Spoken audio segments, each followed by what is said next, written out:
Will Smith is here. At the age of only 33, he has succeeded in film, television, and music. He is a four-time Grammy-winning musician. He was the star for 6 years of the hit NBC sitcom, The Fresh Prince of Bel-Air. And his movies have grossed more than $2 billion. His most recent film is Ali. His portrayal of the great boxer has earned Smith an Academy Award nomination for Best Actor. Here is a brief look at his career. Whoa there, partner. When in the war, may have got you 40 acres and a mule, but you can't just traipse into the president's office. Now give me that gun. What, that one? What about that one?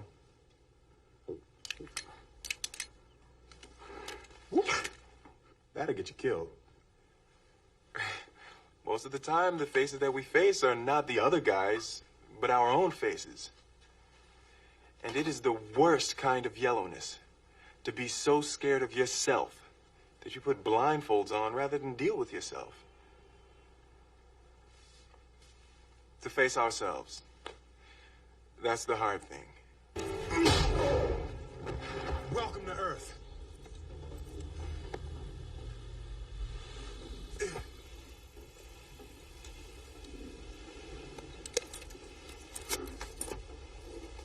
That's what I call a close encounter. You got something on your chest? I got something. That's what. You want something? Hello, the guy's got a cannon. What do you want? You want some? You want some bad enough? Then you come get some. I'm going. Wait. Hey, freeze! Freeze, bitch. Oh, shit. Now back up, put the gun down, and give me a pack of tropical fruit bubblicious. Well, yeah, you know, because he never appreciated you anyway. In fact, you know what? You kicked him out. And now that he's gone, you're going to go in town, you go to Bloomingdale's, you find yourself some nice dresses, get yourself some shoes, you know, find somewhere, maybe you get a facial.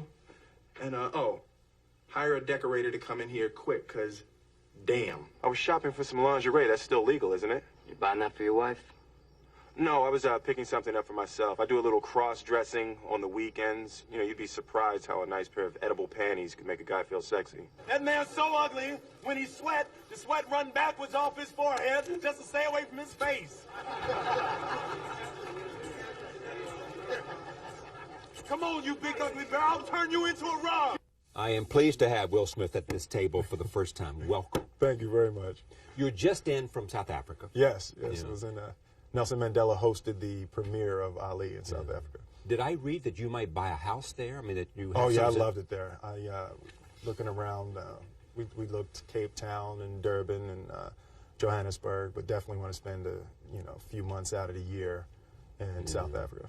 The amazing thing about Ali is that he is a true international Absolutely. figure. South Africa, Europe, Asia. The only American that's welcome in almost every country in the world. The most welcomed American for sure. You know, I mean, there's certain Islamic countries that very few Americans are now or will ever be welcome, and that Muhammad Ali can go to. You had reservations about doing this film. Oh God, yes. I mean, he's an icon. You know, everyone knows Muhammad Ali, the most famous man on the planet, and the potential of messing up the Muhammad Ali story. It's not something you didn't want to visit there. It kept me up a lot of nights. You know, I called Denzel probably 2 years prior to when I was going to do Ali, and I just wanted to talk about the process. He played Malcolm X and the process and what to expect in dealing with it, and I said, so I told him I was considering Ali, and he said, just don't mess it up. I was like, oh man, dude. Hey pal, don't screw this up.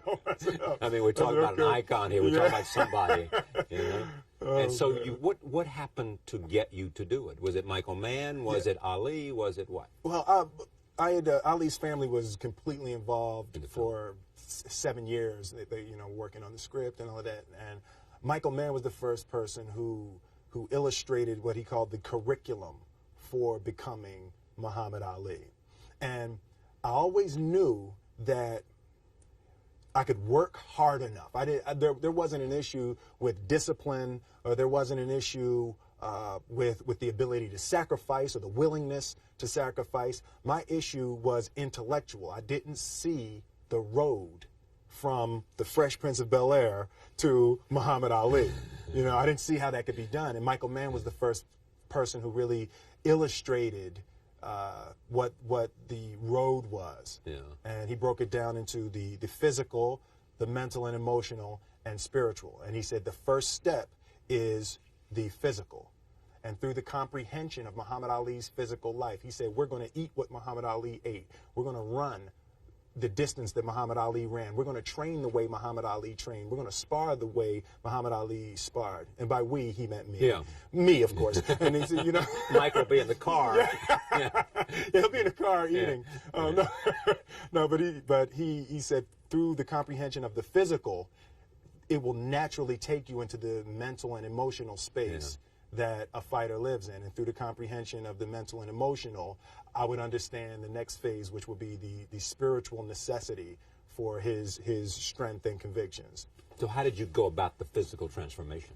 The first day we got Angelo Dundee was involved with the training, and we had Angelo just lay out how Muhammad Ali trained. Yeah, but did you go first? You are not as large as he is, right? Right, You're not as right. big. You are like, what, 100 and... I started at probably 192 and he's or something like that. And his later fights, he got up to about 224. Yeah. But did you have to build up your own body a lot? Yes, we trained for a year of physical training. Yeah. Before you started filming Before we started filming, before we ran one camera, we trained for a year. Now, were you making other movies at this time? Or no. You were just focused on the training for a training year? For a year. We had 6 a.m. would be a 3-mile run, and then we'd go in at 11 into the boxing ring. We do technical boxing training, sparring, and then 5 p.m. we would go into the weight room and we do weightlifting. Somebody told me that when you began this, you were pressing 175 pounds. Yeah, when you finished, you were up to like 3 1/4. Yeah, I got up. I actually hit 355 one day at my max. So that 355-pound bench press. I'm not there right now, right? So what happened? That's my point. I'm coming. What happens after you have finished the film and you're no longer doing that regimen? Right. What happens? Well, surprisingly, your body drops weight. Oh, it does. That's the first thing. Your body immediately, whenever you put on weight, I bulked up probably a good solid 29 or 30 pounds. And the first day that we shot in Mozambique in the ring was about 90 degrees, and we started the fight scenes. I lost 11 pounds in one day. Yeah. And then after that point, my body just started losing the weight. Right. And I got down right now I'm probably here at about 206. Or something like that. And then you start the regimen of learning how to box. That's it's much more difficult than it looks on television. it's so much more difficult. What's challenging about it in terms of getting in the head of a boxer? Well, because 30 minutes of this performance is in the ring. Is in the ring, absolutely. I get the most difficult aspect is trying to fight like someone else, because we all have our natural instincts. You know, if a left hook is coming, some people want to duck. Okay, and you naturally have a reaction. Ali does something like this. Ali leans back. Some people naturally want to put their glove up. That's my natural reaction is this, going there. But you have to train yourself to react the way that Ali reacted. And how did you do that? So the first step was to just get in the ring. It's the throw the baby in the pool, let him learn how to swim. My instructor's name is Darryl Foster. He trained with Sugar Ray Leonard, and the first day we came in, he said this is a fight camp. He said nothing but fighters in this camp. All the actors can go home right now. Well, wait a minute. Okay, well, I guess I'll see y'all later then. I'm out of here. Okay, the actors is leaving. Okay, I'm going to go home. But, because we train with all professional fighters. So there were no other actors in the ring but me. So when you train with professional fighters, the process is much faster than trying to do it in a vacuum. I was in the ring every day with former world title holders. So you learn something much more rapidly dealing with people that fight on that level. And it was just every single day, 6 hours a day. At the same time, looking at hours and Hours and hours of footage. Ali, and Absolutely. even the recycling it. So looking at it in a cycle. Leon Gast, who Oh yeah, I read about this guy. directed When Yeah. We Were Kings. Yeah. He gave us 17 hours of footage that wasn't in When We Were Kings. We saw Ali sparring, we saw Ali running, we were able to create the interpretation of Ali that we created almost exclusively from that 17 hours Now, of was footage. Ali involved in this at all? Because I know he very much wanted you signed off. He said you were the only guy, among other things, Yeah. pretty enough Yeah, to do this. he said I was almost pretty enough. Almost pretty enough. That's right. But was he involved at all? Did He was completely involved. Every 2 weeks or so, he would come to the set. His family, his wife, and his children were completely involved in the process. And they signed off on the script. Signed off on the script and signed off on me very early. But it was, people have asked me, did I find it difficult playing Ali with Ali being right, there? yeah. And I've never done it the other way, where when the person isn't around. So I'm not sure, but it seemed very helpful to be in a scene and something feels uncomfortable. Go over and say, Hey, champ, how was this? Does this seem realistic? Is this is what the line is. Do you comfortable with that, or was it more like this? And because so many people that were involved with Ali were involved with the project, there was such a concentration on accuracy and truth. So it actually made it easier that everyone was so focused on it being correct. What's interesting about this, too, is that what drove and shaped Ali was not part of your consciousness. Right, absolutely. I mean, you were born after the List and Fight. I wasn't born until 1968, so by the time I started watching fights, Ali was finished fighting. So it was really difficult. And for me, the comprehension of the 60s was probably the most difficult aspect of the entire Civil rights process. in Vietnam. Absolutely. Just a comprehension of black people having to ride on the back of the bus. Yeah. I'm a child of rap music. Yeah. Puffy has his own bus. You know what I mean? So it's like I couldn't even relate to the concept. Yeah. So how do you do it? How do you get inside the head of the time? As a testament to Michael Mann's brilliance, what he did is he brought in Geronimo Jajiga, who was formerly Geronimo Pratt of the Black Panthers. Right. And I sat for 3 or 4 hours with Geronimo, and he gave me the gem of brilliance that really put me in the place. He said that the state of mind was that war had been declared on Black America in the 60s. Right. He said war had been declared. Fire hoses, dogs, domestic terrorism, the bombing of the church in Birmingham, Alabama. He said that was full-scale war. And he said that was our mindset. And that was a real epiphany for me. It exploded in my mind. I said, that's why Ali is not going to Vietnam. If my wife and children aren't safe here, why would I go somewhere else to fight another war with some Viet Cong that I ain't got no quarrel with? Right. He also said this amazing thing, too, as you know. They said, do you know where Vietnam is? And he said, it's in the it's on television. TV. It's in the television, yeah. Which is almost a kind of surrealistic sense of what the impact of television in that war had at the time. There was also, finally, the transformation into Ali, the transformation of understanding Islam. Absolutely. And Ali. You studied Islam, or what did you Absolutely. do? What we did, essentially, we reverse engineered Ali's transformation into Orthodox Islam, Sunni Islam, that he's currently a member.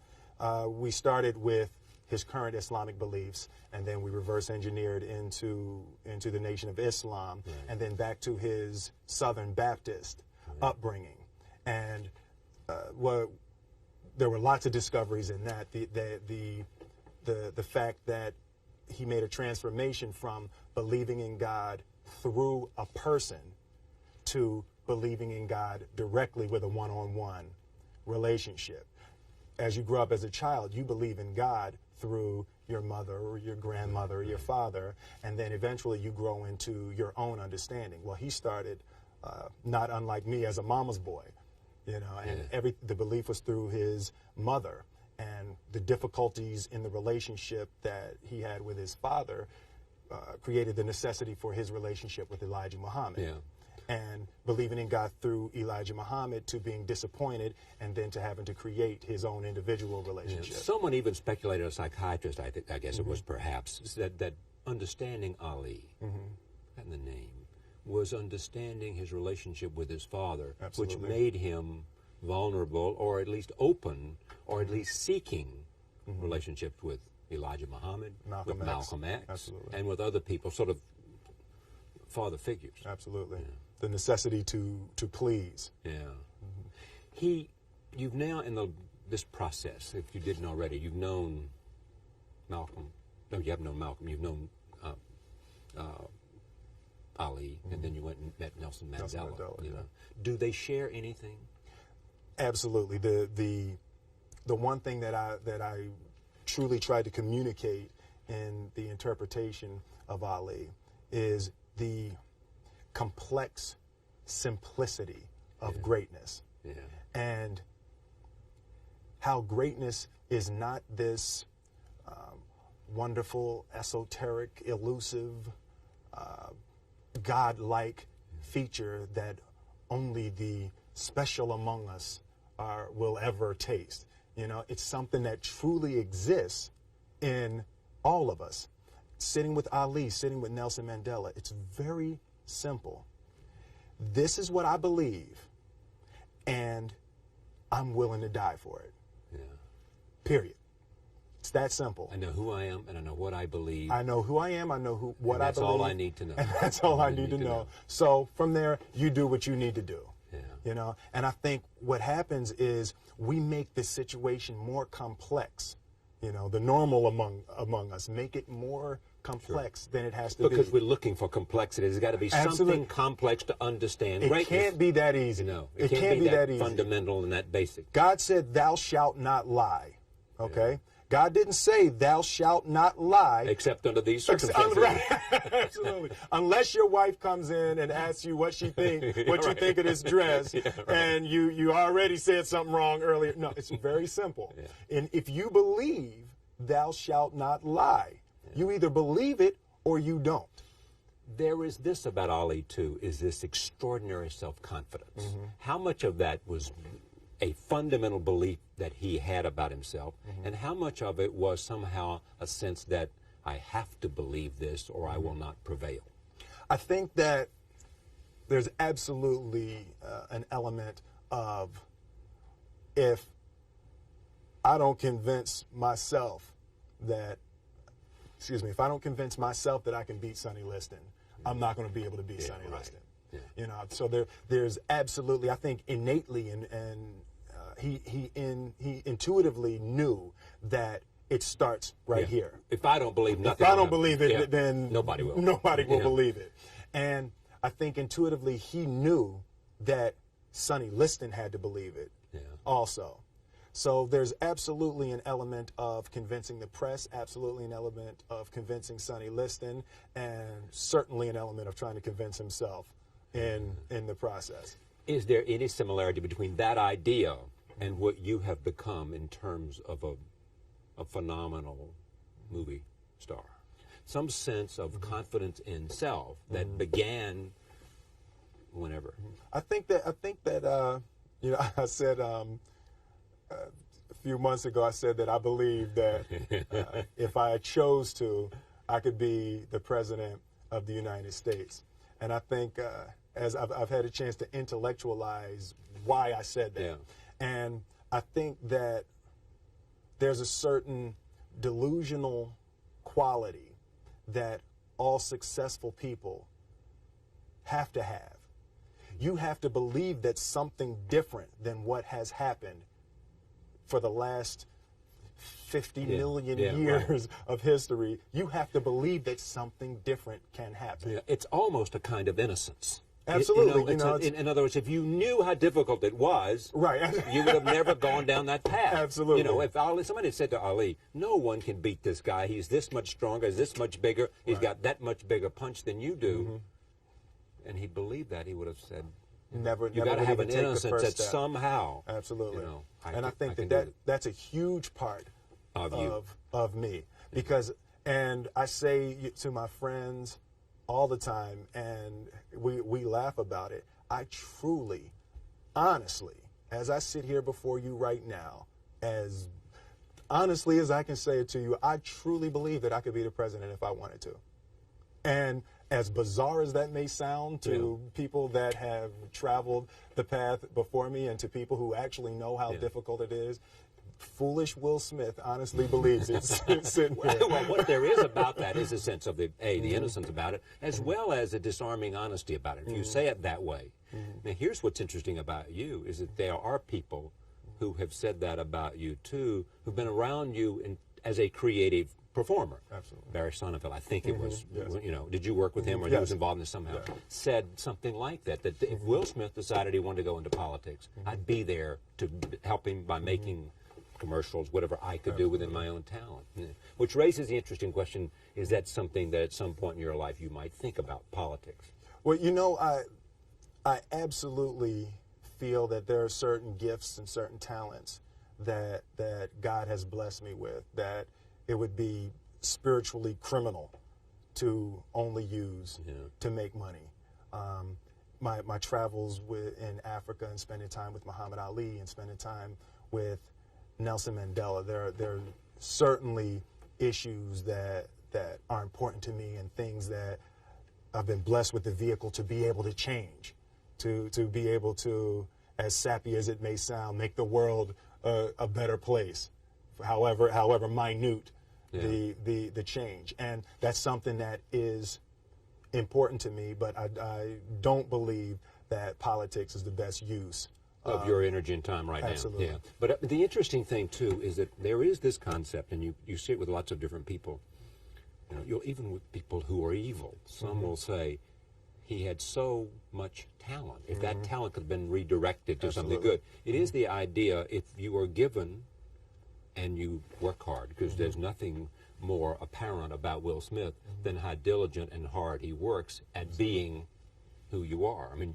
you appreciate the notion, it looks like to me from what I know about you, of understanding that you have to be prepared in order to maximize the possibilities of gifts, right? Absolutely. And I believe, and I learned very young. From parents? From my parents, absolutely. That you don't try to build a wall. You don't set out to build a wall. You don't say, I'm going to build the biggest, baddest, greatest wall that's ever been built. You don't start there. You say, I'm going to lay this brick as perfectly as a brick can be laid. There will not be one brick on the face of the earth that's going to be laid better than this brick that I'm going to lay in this next 10 minutes. And you do that every single day. And soon you have a wall. And soon you have a wall. And I think psychologically, the advantage that gives me over a lot of people that I have been in competition with in different situations is it's difficult to take the first step when you look how big the task is. The task is never huge to me. It's always one brick. Me too. I mean, it is amazing how people are paralyzed from doing anything. Absolutely. Because they can't take the first step. Whereas you just say, look, all I'm doing is laying this one brick. I am not building the Great Wall of China here. Absolutely. I'm putting a brick here, and I'm going to have the best brick I can. Your father, I think I read, absolutely, had you and your brother work on a wall of some kind? kind? We're talking about our figurative wall. That comes from work on a literal wall. Yeah, right. My father owned. It actually was an old bakery when I was growing up. My father was an electrician and a refrigeration man. We would install supermarkets. You see the long freezer cases in supermarkets. We would install those long freezer cases and all the lights. That's what we would do every summer. Yeah. So this one year, my father had his shop, and he decided for whatever reason that he wanted a new wall on the front of his shop. So he tore down probably about 16 feet high and probably about 30 feet long. He just completely tore the wall down, and my brother and I had to dig a 6-foot hole. We For the foundation. For the Yeah, foundation, and we would mix in the concrete by hand. Yeah. A year and a half. We were building this wall for a year and a half. Every day after school, we were coming, mixing concrete, putting it in the hole, doing it, and it was just myself and my little brother. And I remember standing back, looking at that wall, saying, "There's going to be a hole here forever. There will never be anything but a hole here." That's right. And a year and a half I don't later, have that many days. I know. A year and a half later, we laid the final brick, and my father stood back with my brother and I know he planned this. He says he didn't, but I know he had been planning this and writing this for his for the past 2 years. But we stood back, we looked at the wall, and he looked at me and my brother and said, "Now, don't y'all never tell me that you can't do something." And walked into the shop. That's great. I was like, now here's what's interesting. You said what? You said I said, "That man's crazy. Something wrong with him, man. We need to get out of here." what is he doing in my head? Man, did he start drinking? Is he drinking? Well, what's great about that story and what's great about your dad is that you seem to have come from a happy family. Absolutely. Yeah. Well, fairly. Reasonably. Reasonably. Yeah. He's a little crazy. This thing about walls. Yeah, he's a little. Yeah. No, it was, but generally, there was no great. Yeah. You didn't have the kind of conflict that Ali had. Oh, definitely not like Ali that kind of. And yet you have the amazing amount of drive. I mean, there's a sense of mission with you, sense of commitment, sense of prepared to do what it requires. Right? Absolutely. I mean, so you didn't come from a struggling artist background to become well, you know what? an accomplished professional. I think both of my parents and my grandparents were achievers. You know, my mother worked for the school board of Philadelphia, so growing up, we couldn't say y'all. You know, it's like we run out. My kids do not say y'all. Yeah, right. You know, we would run out of the house and scream to our friends, "Yo, what y'all about to do?" My mother's up. That's it. Back in this house. Back in this house. And we'd be sitting upstairs crying, and my grandmother would come in and say, "Baby, you know a y'all is a boat." Like, oh, but there's you know, a difference. There's absolutely. So, you know, there were very specific rules, and there was a constant desire to be better. Yeah. You know, we didn't grow up with the sense that where we were was where we were going to be. You know, we grew up with the sense that where we were almost didn't matter because we were becoming right. Something greater. Yeah. And I always remember that my mother or father or grandmother would say, "That's great, baby. You did a really good job with that. That's incredible. Congratulations. Try this next time." Yeah. You know, there was always a little bit stretching. More. Absolutely. When you started out as a rapper, were you already thinking, if I get to do this really well, I'll have a television show. And if I have a television show, I can be in feature films. And if I'm in feature films, I can be.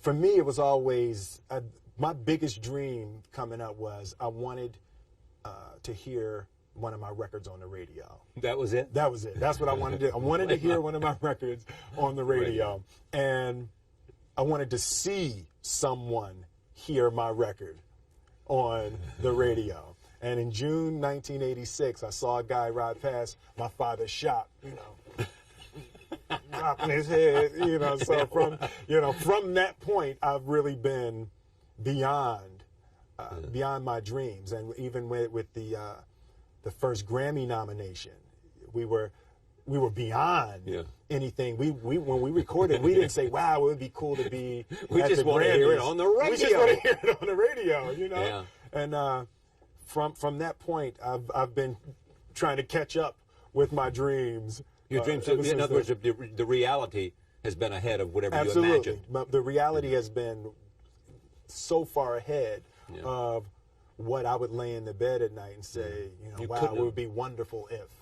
You couldn't imagine. Your movies have grossed, I think, more than $2 billion. I had 2.2, but Why would you know? over 2.2. I don't pay attention to that right. stuff. How does the ambition play for you? In other words, I mean, are you saying it comes to you, or it was somebody else's idea that if you can do rap and if you can win Grammys, then you can do Fresh Prince. If you can do Fresh Prince, then you can do whatever the first role was. And if you can do that, then you and Tommy Lee Jones can make Men in Black. I think with me, I'm motivated by fear. Fear. Fear of what? Fear of fear. I hate being scared to do something. Yeah.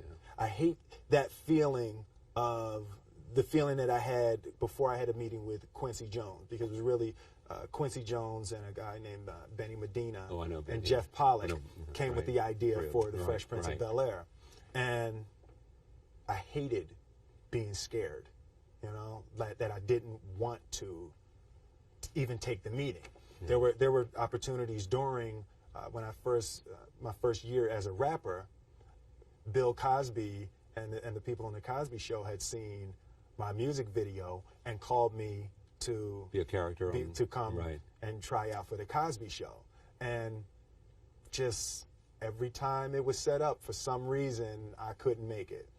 The fear of fear. The fear. I just hated that, being scared to do something. And I think what developed in my early days was the attitude that I started attacking things that I was scared of. If I was at the Arsenio Hall show, and I remember the first time being at the Arsenio Hall show, and I really felt emotionally, I felt dwarfed at the Arsenio Hall show. Hollywood was so much bigger than the music that I was making. I felt scared. And so I walked right up to Arsenio. "Oh, what's up, man? What's going on, man? My name is Will Smith. I'm going to be a big dog out here in a minute. You don't know me yet, but I'm going to be big." Yeah. And I started developing the habit of attacking things that I was scared of. Yeah. That's almost Ali-like. In terms of the bravado, of that. It was Franklin Roosevelt said, "The only fear you have to fear is fear itself." Absolutely. Remember that? Absolutely. Yeah. The big break was what? The big break. Was it Fresh Prince? After Fresh Prince, yeah, I think that did it for you. Yeah, Fresh Prince really put me on the map internationally. The Fresh Prince of Bel-Air is, we were just in South Africa and Mozambique. It's still and playing Australia. over there? It plays insanely everywhere in the world. The power of television. The power of television. Yeah. We're in a village in Mozambique called Mavalani. Yeah. And there were children that didn't even speak English that was saying "Príncipe, Príncipe," because they were colonized by the Portuguese, so it's close to Spanish, and they're saying "Príncipe, Príncipe." Yeah. And I'm like, that is amazing how far television goes. But I would have to say that Fresh Prince was definitely the. You make an interesting observation that the interesting thing about if you're on television, and especially if you're a stand-up comic, or if you're doing fast-paced comedy on television, it's terrific in terms of becoming an actor. Absolutely. You see it with a Robin Williams. Absolutely. You probably Seinfeld could do it if he made movies. Absolutely. It is that notion of you've got to make every second. Every second has to be perfect, has to be funny. Has to have a payoff. And you have about 4 seconds to figure out what it's going to be. I refer to television as the gym. Yeah. Television is really the workout for the film world. It's where you develop the muscle. It's where you develop the muscle. Right. And Martin and I, the fact that we had television experience was the only reason that Bad Boys was able to be successful, because we were writing it every single day on the set, but we were trained. Yeah. We were trained to create quickly, to move, and to shoot. And when you get into the film world, all of a sudden you have time. They say, "Well, no, slow down. Let's do another take." Yeah. "Oh, well, let's try. Oh, that was good. Let's try it another way." We were like, "Wait a minute. This is a luxury." Well, no, wait a minute. We get to do it twice. That's the only scene we're going to do today. And that's the only scene we're going to do. So wait a minute. We can do it all day long. Yeah. We'll get it right. We're out of here. And it's such a different world, and the pace of the film world is so much different than the pace of the television world. And what I also noticed in studying the transition, I looked at Robin Williams, Tom Hanks, Eddie Murphy, Jim Carrey. I studied a lot of the people that actually made the transition. And the difference with television is when people are watching a small screen, everything has to be big, you know, in order to sell it. You know, when you sell, you got to come out of the screen. You got to come out of the screen because the screen is so small, and people watching such a small screen, you have to be sad like this. You know what I mean? Because you got to sell that you're sad. Whereas, sell sad. You know, whereas in the film world, the screen is so huge and the camera gets so much into your face that everything can be much more subtle. People will see every little twinge of your eye or every little purse of your lip, and everything is so, the camera is so much closer and the screen is so much bigger. Smaller moves translate funnier or more emotional.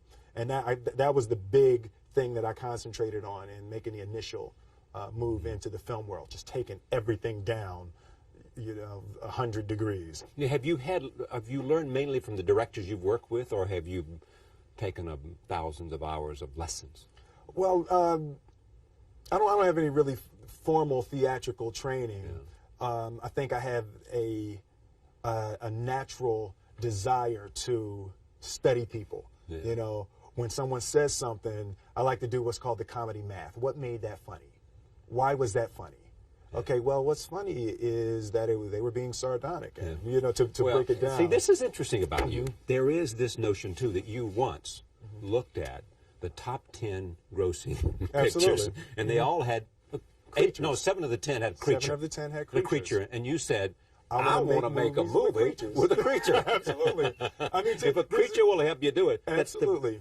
There's. I mean, to me, I knew that once I made it into the film world, there was no reason to be in the film world if I wasn't going to have films in the top 10 of all times. So, studying the top 10, there were creatures. I want creatures. You know, if a creature will help you do it, if let's a creature helps you do it, damn it, give me my creatures.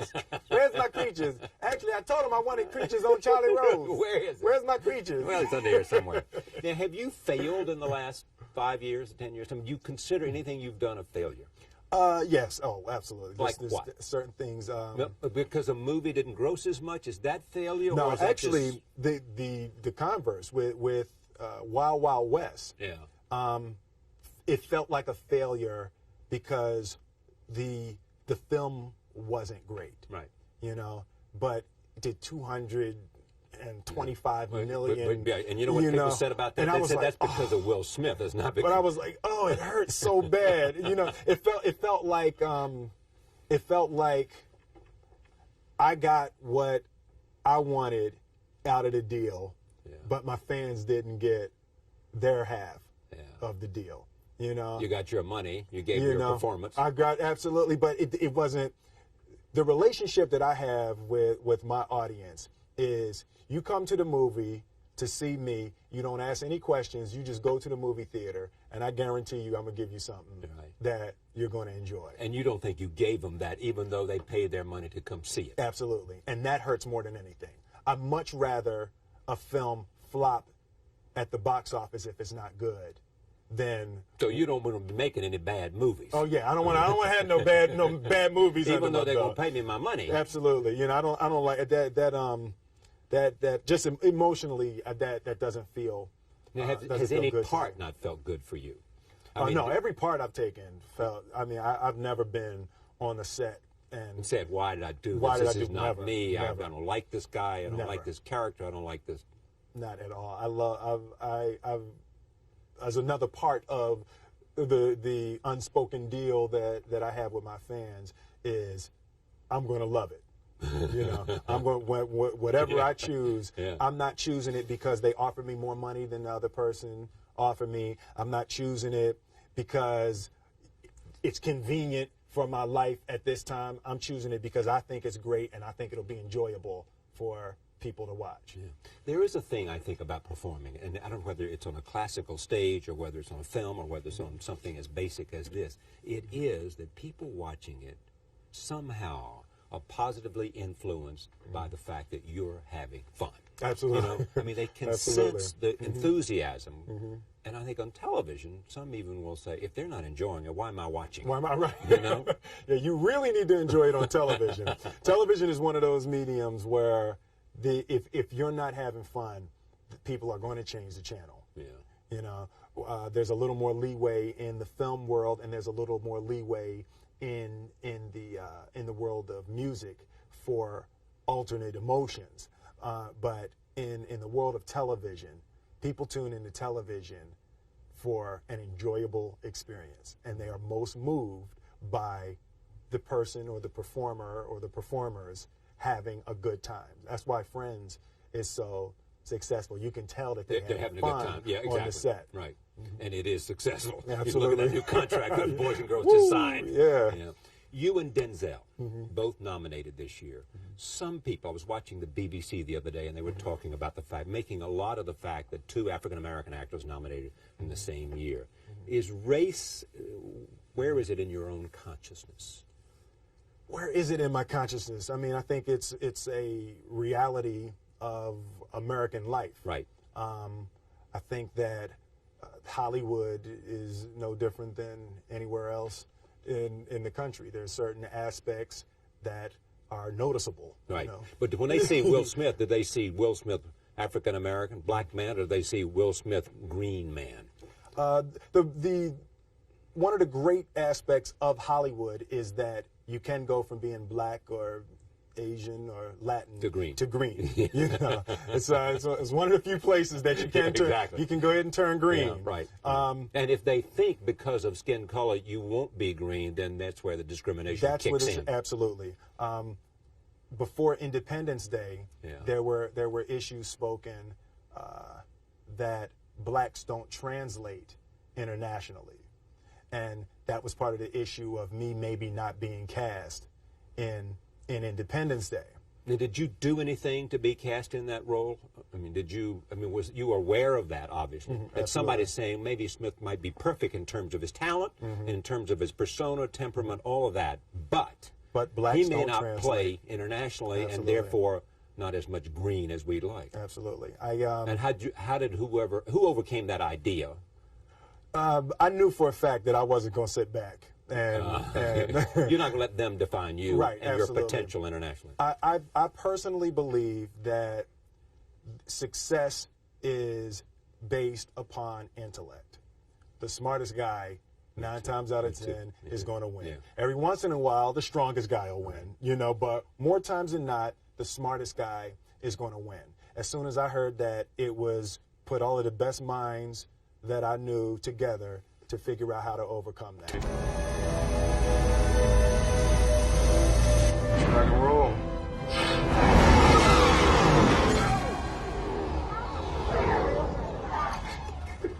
Oops. Oops. What's that mean? What do you mean? No, I got it. I'm some jerk didn't put. I know what I got it, though. This mean I'm when I fine. say oops. What do you mean saying oops there? Well, you say we try that one again, huh? You went out and hired or got together a group of people smart about marketing, people Actually, smart I about got understanding. a few marketing people together. I got international box office grosses of films starring black actors. And at this point in my career, that's another reason why I travel so much with my films. Yeah.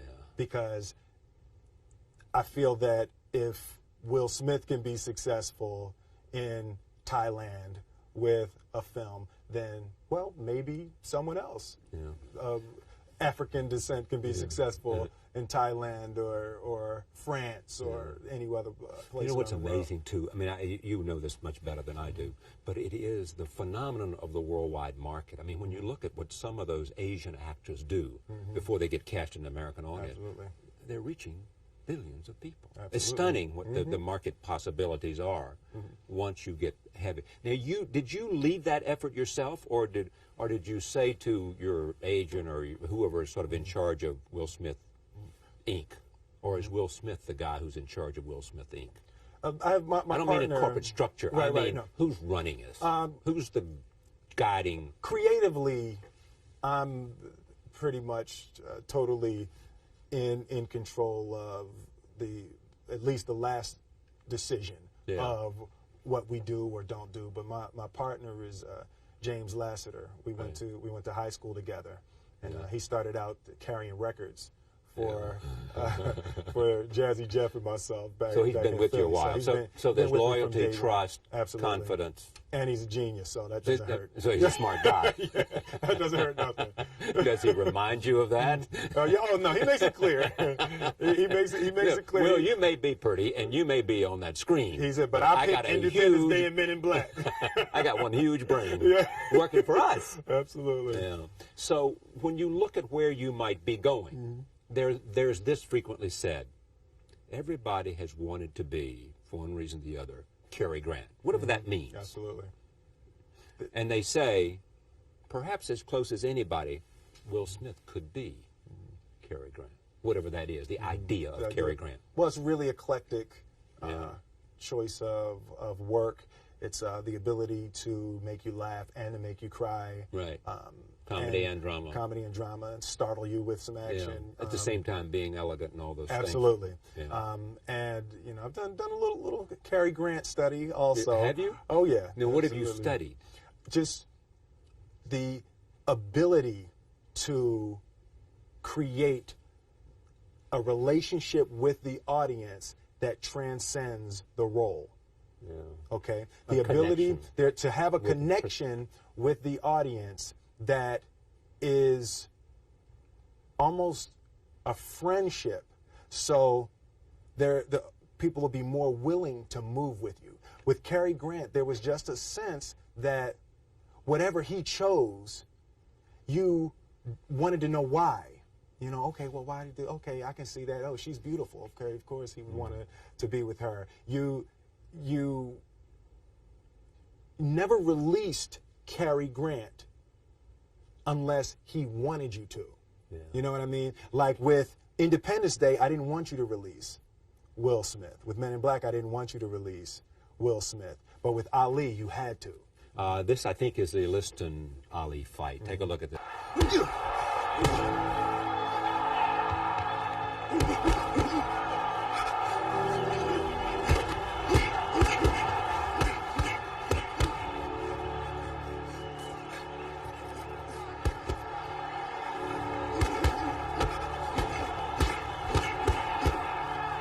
Does Denzel's career teach you something? Yeah, just that I got a long way to go. Yeah, but I mean, Man. yeah, you've got to admire what he's done in terms of. Well, he must have talked to you about Malcolm. Yeah, What he said, what he told you. He Yeah, said, yeah. you better get it right, brother. Absolutely. But Denzel is just Other than awesome. you know what Denzel, when I watch Denzel, I said this to someone a couple of weeks ago, is I'm not the best at anything. You know what I mean? Eddie Murphy is funnier than I'll ever be. Denzel is more powerful than I'll ever be. I think that my strength is I can do everything well.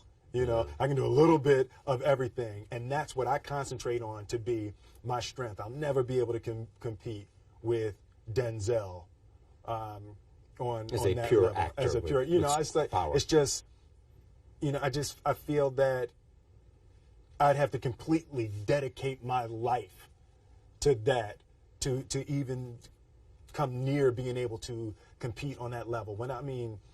There's moments that I watch with Denzel, and I look at it, and it almost makes me mad.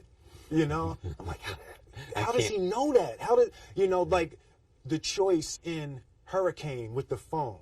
You know, when he put the phone on the glass in Hurricane, but he chose not to audibilize. Yeah. You know, I was like, So you're watching it. you know, I mean, it's just Where did that come from? Yeah. You know, and I mean, just And you know it pure came from genius. him, not from someone else. Absolutely. Yeah. It's just, I mean, he was It's just his there. own genius that made him understand Absolutely. that. Yeah. You once said also that Robin Williams is a career Absolutely. that's worth paying attention to, Just the eclectic nature of from comedy to drama. To, right of his choices. Mork from Ork, you know, to awakenings. Yeah. And I mean that's range, and that's where I want to be in that type of career. Same, you know, with Tom Hanks, Joe and the Volcano, Yeah. you know, to Philadelphia, and that's just pure range. Having finished this film, tell me how it changed you. What did you come out with? The experience beyond giving a performance of your life, and the experience of diving into the life of a living human being, Right. but coming away with some sense of this was a very special man, and Absolutely. I have to rise to the occasion and not disappoint Right. not only him and his family, but billions of people who care about him because of what he was. Absolutely. I think having the opportunity to study greatness, Yeah. you know, an exhaustive study. Yeah, you were doing that. Oh yeah, You were taking those punches. Ooh, oh yeah, no, there's a.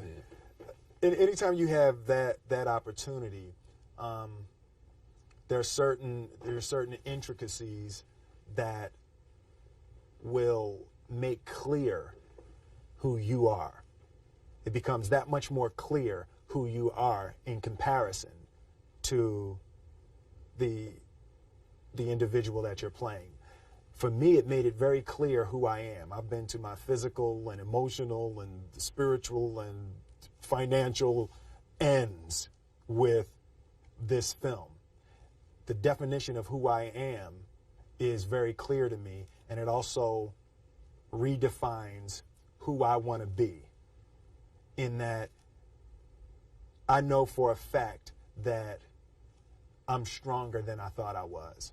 You know, you can't help but ask yourself the question, what would I do if I was in Muhammad Ali's shoes? Would I have been strong enough To stand up to the United States. to stand up to the United States, you know? And for me, the answer is at 25, absolutely not. Yeah. Just when I not was a 25, courage that I had at 25. Didn't have it. And I'm a little closer to saying maybe yes right now.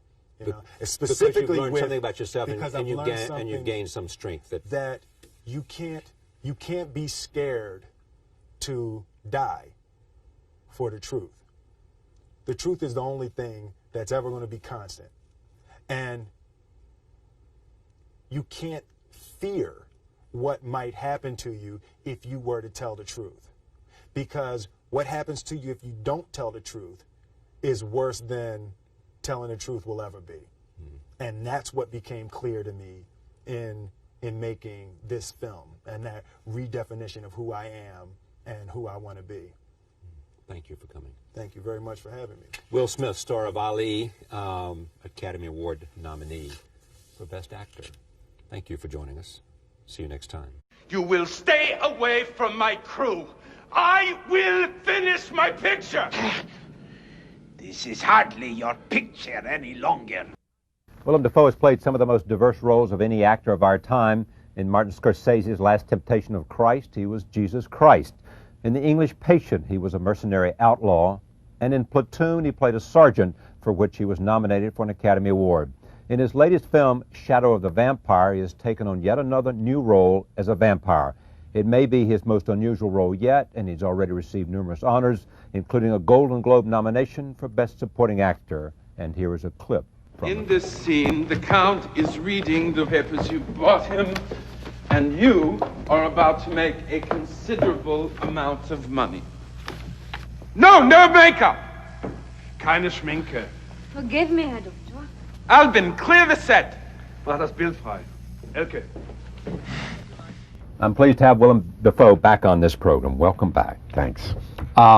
This is the first time you and Malkovich have worked together? Yes, it is. It is. About time, huh? Yeah, I've always admired him, and yeah, it was a good time. Is there something, I mean, when you look at him and think about his work, do you feel some sense of kinship in terms of the way you approach this? Well, I do, only that there's certain similarities in our background. We're about the same age. He comes from the Midwest. I come from the Midwest. He's got a long history with the theater company that he created. He continues to work in the theater. Yeah. Also, his relationship to Hollywood is, as the world goes, similar to mine. I mean, he mixes Hollywood movies up with independent and European films. How did this come about for you? Nick Cage, who was the Production producer. company. Right, it's his production company, Saturn Films. Just called me up. I knew him from Wild at Heart, and he said, look, I've got this project I'm really excited about, and I think you'd be great to play Shrek. Yeah. And then he described it was, it was a fictional telling of the making of Nosferatu. I, of course, knew the film, and it was exciting. Instantly, you knew you'd want to do it. Well, it was. Of course, I said, let me read the script and who's directing and who's involved, all that sort of thing. But what's interesting is usually I like to start from a place of not knowing where I'm going to start. But here was a case where I really knew what my process was going to be. Because as soon as I knew we were going to be cross-cutting with the original, I knew that I would start from a place of imitation. Yeah. And I also knew that I'd have to look like Shrek, so I had an idea of what I was going to look like. It was quite extreme. Yeah. I had lots of information, and I was excited to do that. Excited to work with a very extreme style of acting. When you see something like at the beginning, you're getting lots of talk about awards and all that kind of stuff, and you've already won some. Do you recognize that in a script that this offers the possibility, not so much award, but to perform with real distinction? I hope that happens every time, Charlie. Do you see the potential every time? Yes, absolutely. Yeah.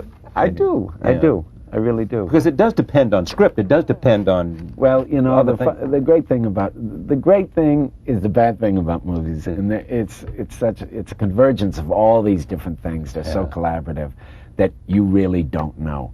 But I mean, you always hope for the best, and I only get involved in. I'm not a good enough actor to not get involved in something that genuinely interests me. Yeah.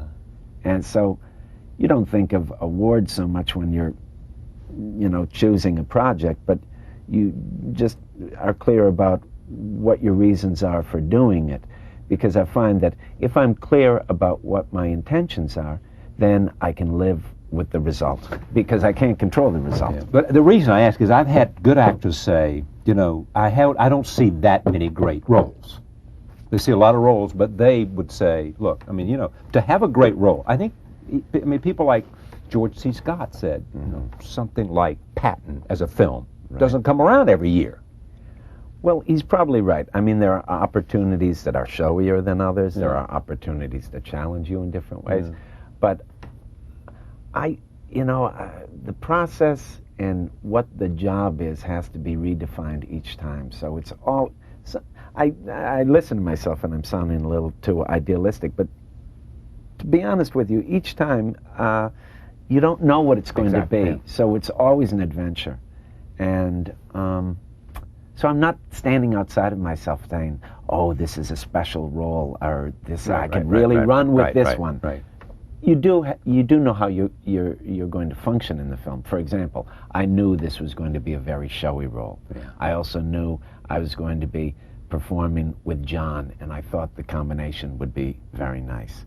I knew I was comfortable with the period, and I could step out with this other than naturalistic acting style. Yeah. When I think about you, and I think about John, and I even think about, say, your friend Chris Walken.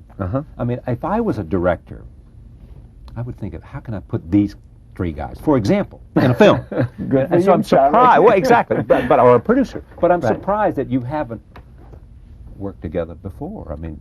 That somehow has never happened in one way or the other. Well, I think, I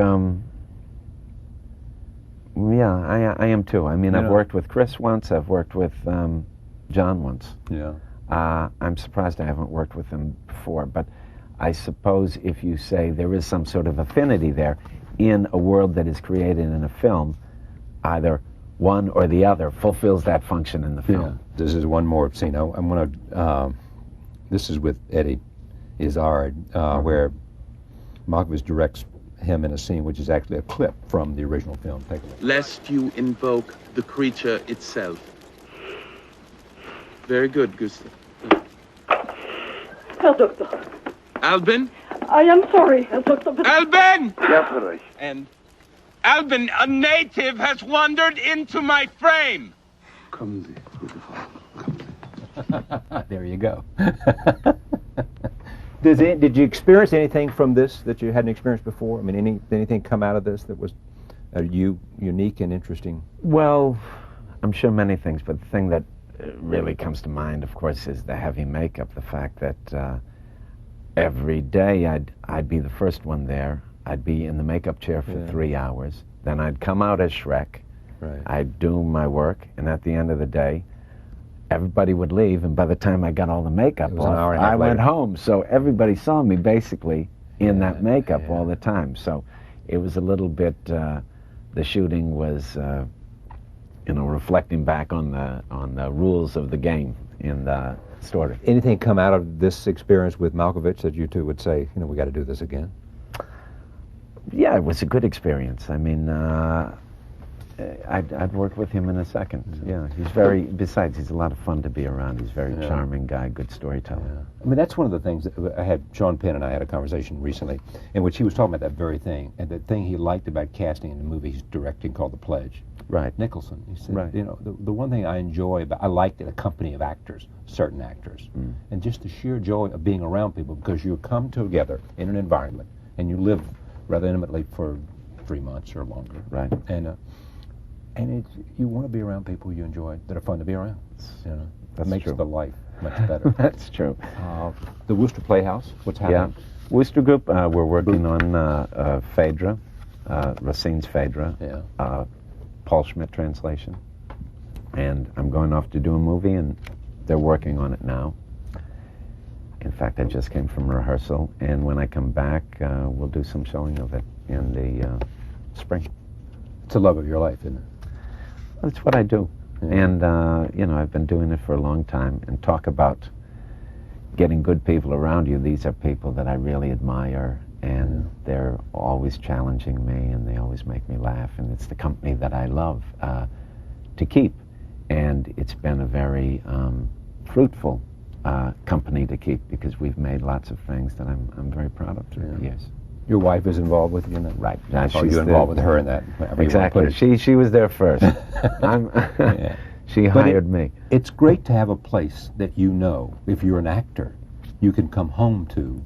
I mean, it gives you a sounding and a base and a place, There's right. always work to be done and come back. You can go off, Willem can go off and make his movies, but he can come back knowing that there's an ongoing... It's true. I mean, theatrical experience to come to. Right, and they've been great about letting me come and go. It's frustrating sometimes because I want to be there all the time. I miss some of the process, so I take myself out of the process. I feel like there are glitches there. But yeah, it's nice to return, and it's nice to go between the two worlds because the two worlds value different things. So you're always forced to ask yourself why you do what you do, what's attractive in it for you. It keeps you on yourself. It's impossible to get bored. Yeah. I have a feeling, I don't know whether, I think Marty believes this, and you will know, and I wonder whether you believe it, that The Last Temptation of Christ will get more appreciated as years go by. I mean, there was some controversy about it when it came out, so therefore it got sort of bounced around and beat up a little bit. But that he thinks so much of it, and I suspect you might too. For me, it was a very special movie, very good experience, and I like the movie very much. It's gratifying now to see that it is being screened now. Yeah. It does show on TV, for example, and people are starting to see it again. So that's great. So when it came out, it was embraced, but the distribution was so limited because of the controversy.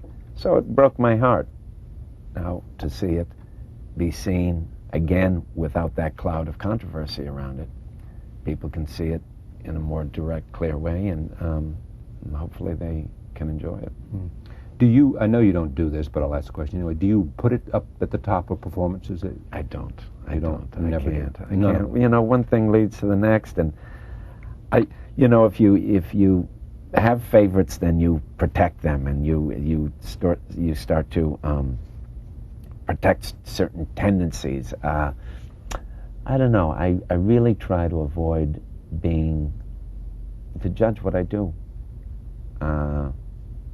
You know, the lessons are learned as you're doing them, and I think they go into your unconscious, and they become habits, and they become technique, and they eventually do find their way out to the surface, but I don't think you have to consciously make those kind of decisions about this is good, this is bad. The Shadow of Vampires is being shown in theaters now across America.